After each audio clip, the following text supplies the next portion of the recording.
Les vraies voix Sud Radio, 17h-20h, Philippe David.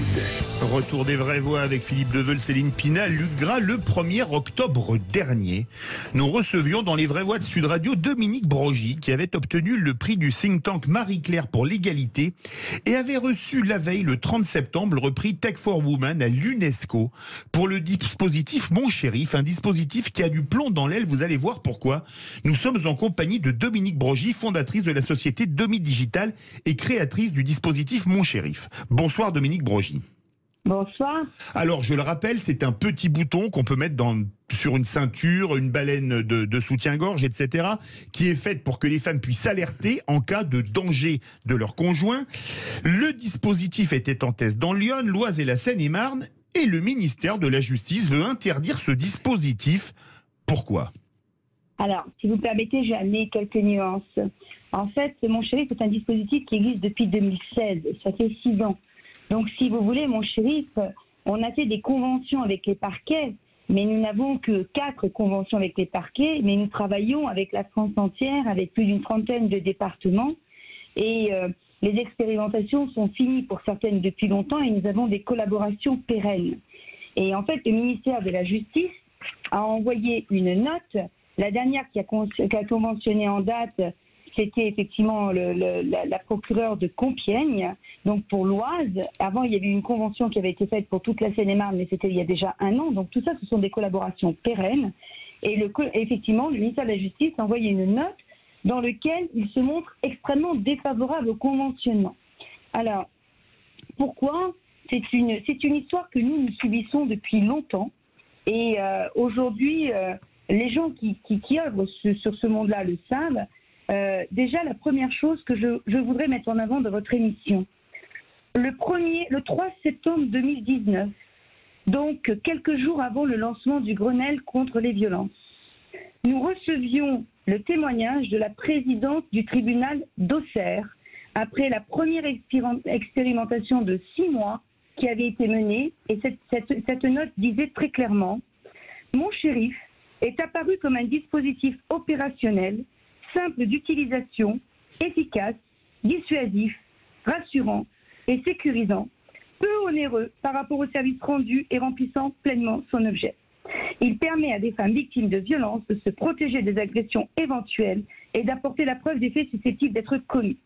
Il a été mis à la disposition de femmes qui, pour des raisons procédurales, ne pouvaient encore prétendre au téléphone grave danger. » Donc, juste avant le Grenelle des violences, nous étions déjà en possession d'un outil fonctionnel qui allait jusqu'à sauver la vie des gens. Dans le cadre de féminicides, par exemple, on ne peut absolument pas affirmer qu'on aurait sauvé la majorité des féminicides, mais en tout cas, on en aurait sauvé. Ces dispositifs avaient été déployés correctement avec une bonne information. Alors, vous allez échanger avec les vraies voix. Céline Pina, vous qui êtes une femme, qu'est-ce que vous pensez de cette chose kafkaïenne ? Quand j'écoute Madame, la seule question qui me vient à l'esprit, c'est finalement, non seulement vous avez reçu des prix, visiblement le dispositif fonctionne. l'UNESCO, c'est pas mal. Voilà, le dispositif fonctionne, il est efficace et peu onéreux.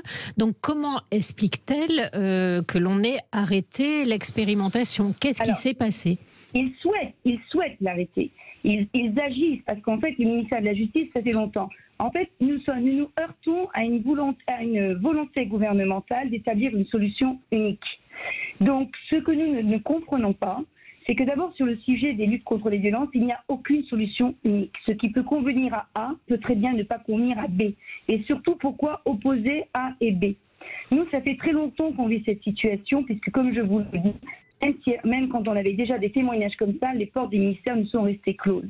Les arguments qu'on nous oppose ne tiennent pas la route. Déjà, la première fois qu'ils ont fait une tentative, on nous a opposé un argument comme quoi notre dispositif qui permet de faire de la restitution sonore, donc d'enregistrement à l'insu de l'agresseur pour faire une restitution sonore afin d'amener la preuve, on nous a dit que ça, c'était absolument pas admissible. Sauf que, écoutez, c'est pas compliqué.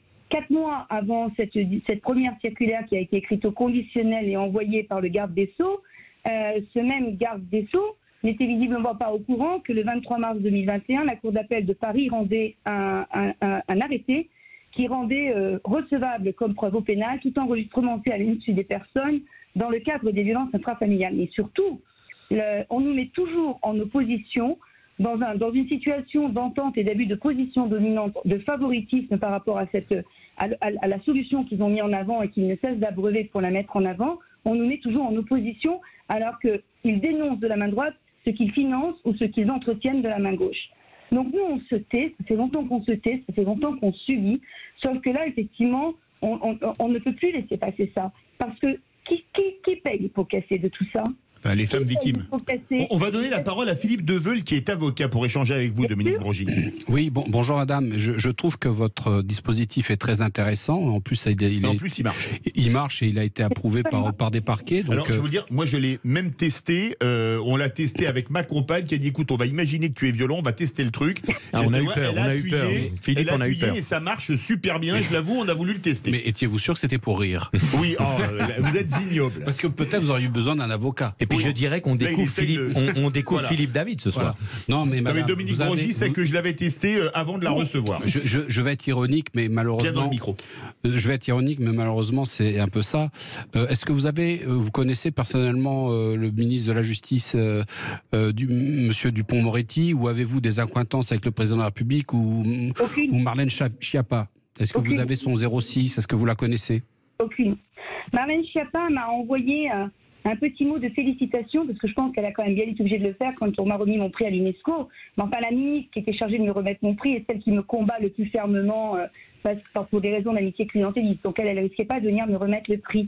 Mais si vous voulez, le fond ce qu'on nous reproche, ce qui est vraiment insensé, par exemple, là, dans la circulaire qui vient d'être envoyée, qui n'est plus écrite au conditionnel, là, on nous explique que, si vous voulez, de conventionner avec une entreprise privée serait de nature à créer une situation de distorsion de concurrence. Alors, je voudrais vraiment qu'on s'arrête sur cette notion parce que c'est très important. Nous, on avait une solution fonctionnelle avant le Grenelle des violences. Après le Grenelle des violences, ils ont donc décidé de porter au nu une association, et ils ont financé un bracelet pour cette association. Ce bracelet a été financé par de l'argent public. Ce bracelet dont les gens se plaignent, disent qu'il ne fonctionne pas, moi je ne l'affirme pas, c'est des bruits qui nous reviennent aux oreilles, n'est-ce pas? Ce bracelet, il a bénéficié de toute une médiatisation à outrance sur le plan national de tous les instants, par tous les médias. On nous parle à nous de concurrence on nous parle à nous de distorsion de concurrence. Il n'y a eu aucun appel d'offres. Où est le respect du code des marchés publics dans cette histoire? Ce bracelet a été financé par de l'argent public. Nous, on avait un dispositif qui était fonctionnel avant, qui avait déjà un retour qui était fait par une présidente de tribunal, une directrice générale d'association d'aide aux victimes. Il n'y a pas eu d'appel d'offres, aucun. Ça a été financé par de l'argent public. La publicité est faite en permanence par les ministères et donc, on va dire de façon nationale, par l'État. Qui bénéficie des ventes de ce bracelet? Qui encaisse les ventes? Ce bracelet, au début, était vendu par l'association. Ensuite, il était sur les sites web des prestataires. Ils n'ont pas eu à débourser 1 euro pour le faire. Et ils n'ont pas eu à débourser 1 euro pour le vendre. Donc, c'est un assez fort de café. On ose me parler à moi de distorsion de la concurrence. Luc Gras. Court. En fait, ce sujet-là est un sujet extrêmement grave. Et moi, ça me renvoie à cette perception de la République des copains et des coquins. C'est-à-dire que... C'est Georges Marchais qui disait ça. Oui, vous voyez, comme quoi on peut avoir des sources variées. Et c'est vraiment la République des copains et des coquins, parce que la France est championne du monde des constats. Donc il y a des problèmes de féminicide absolument incroyables dans ce pays. On le sait.